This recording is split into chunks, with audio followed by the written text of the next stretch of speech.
This is DV LeBron, and this is DV in the Word.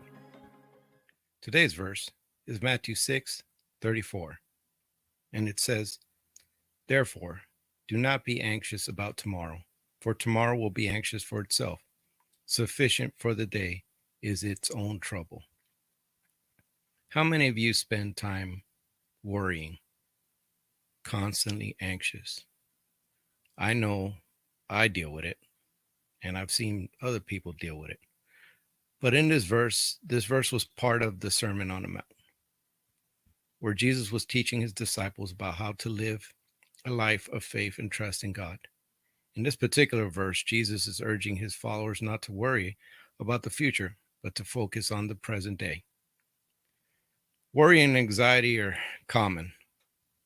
It's easy to get caught up in those thoughts, worrying about, well, how am I going to pay this?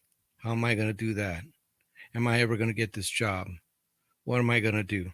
You could run yourself in circles there. But God is telling us in this verse that worrying about the future is a waste of time and energy. Instead, we should focus on the present moment and trust that God will take care of the future. This doesn't mean that we should be careless and irresponsible when planning for the future.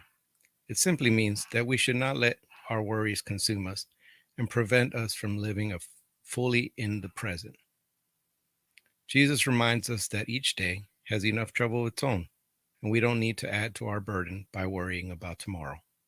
We should trust God will provide for our needs, just as he provides for the birds in the air and the lilies in the field. You are his creation. You are beautifully and wonderfully created by God. Do you think that something that he called beautifully and wonderfully created by God, he wouldn't care about? God cares about you. He cares about what you're doing. He cares about where you're at. And like he says, Jehovah Jireh, he will provide. This is DV LeBron, and that was DV in the Word.